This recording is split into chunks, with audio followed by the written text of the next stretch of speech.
Ladies and gentlemen, good afternoon. Thank you for the invitation to participate in this year's Net Zero Summit with brief remarks on Brazil's COP30 preparations, and more centrally on Brazil's engagement with sustainable development and green finance. At the outset, I apologize for not being able to stay for the panel discussion, since I have a confirmed commitment to attend, as you can see from my very informal attire this evening. But let me thank the City of London Corporation of the Lord Mayor's Office for this opportunity. As Brazil's ambassador, I could not miss the opportunity to share a few thoughts on my country's commitment and contribution towards a more sustainable planet. As some in this room might recall, Brazil has played a historic role in the UNFCCC's evolution. In 1992, my hometown of Rio de Janeiro hosted the Earth Summit when the Rio Declaration on Environment and Development and the Agenda 21 were adopted. Through commonly agreed principles and a comprehensive plan of action, these statements reflect a global understanding on the need for all countries to pursue an environmentally sustainable course, and more specifically of Brazil's engagement with the topic. After the Earth Summit, Brazil hosted the Rio +20, where the outcome document, The Future We Want, emphasized the importance of a green economy in the context of sustainable development and poverty eradication. It also led to the creation of the Sustainable Development Goals, the SDGs, of universal application, which unite us all in the pursuit of a dignified future, giving equal footing to the economic, social, and environmental dimensions of development. As Brazil's foreign minister at the time, I have kept the most vivid memories of our collective effort to achieve such momentous results in 2012. As context, it might be worth mentioning that Brazil is the fifth largest country in population with over 213 million citizens and in territory with a landmass that corresponds approximately to continental Europe. Brazil is not a main user of fossil fuels, far from being one of the main polluters, and has the cleanest energy matrix of the G20 countries. Our emissions represent less than 2% of current levels, and our stock of emissions remains comparatively low. A high proportion of our greenhouse gas emissions stems from deforestation, as you are aware.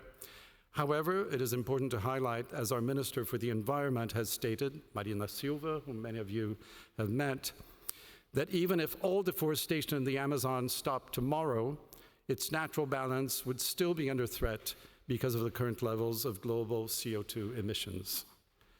Official data show there has been a 22.3 drop in the state of deforestation in the Amazon by August 2023. Calculation is from mid-year to mid-year, compared to the previous 12 months. If we take into consideration all of 2023, the drop in deforestation was almost 50%. This change shows a reversal in the trend from recent years, while aiming to ensure a humane survival for the more than 25 million people who live in the Brazilian Amazon region. Brazil started its energy transition almost 50 years ago in response to the oil crisis of the 1970s. We made strategic investments in hydroelectricity, biofuels, nuclear energy, and more recently, in solar and wind. Nowadays, around 45% of all national energy supply comes from renewable sources, and for electric energy production, more than 90% is from renewable sources. As most economies are debating their commitments towards lower emissions from transportation via hybrid, electric vehicles, or emissions charges, Brazil's car fleet is 100% adapted to the use of renewable biofuels and has become so over the past 40 years. This year and the next, Brazil will remain at the center of global climate agenda. Since December 2023, Brazil presides the G20, which brings together the largest economies with the objective to explore concrete solutions and to foster cooperation. Brazil's G20 presidency proposed 3 priorities. Number 1, the fight against hunger and poverty, in line with President Lula's historic commitment to this cause. Number 2, energy transition and the promotion of sustainable development in its economic, social, and environmental dimensions. And number 3, the reform of global governance institutions, including the Bretton Woods institutions and the United Nations system as well. We have established 2 task forces, one on hunger and poverty that has been meeting continuously since the Brazilian presidency, and I think we will be enlisting quite substantive support for this initiative. It's one that is open to the entire international community, not only to the G20 countries, and also a task force on energy transition and financing for energy transition. In 2025, we will, of course, host COP30 in Belém do Pará, the Amazon region. For this, Brazil is coordinating with partner countries so as to achieve results related to the financing of our pressing commitments. And I agree entirely with the Azerbaijan ambassador on the importance of financing. Given Brazil's current presidency of the G20, we understand that there's a natural segue between what we are trying to accomplish within the G20 and the priority we will be ascribing to COP30 next year in 2025. In recent years, there has been no shortage of formal commitments to save the planet. Our goal is to help these commitments get off the ground and become a reality through the necessary financial resources.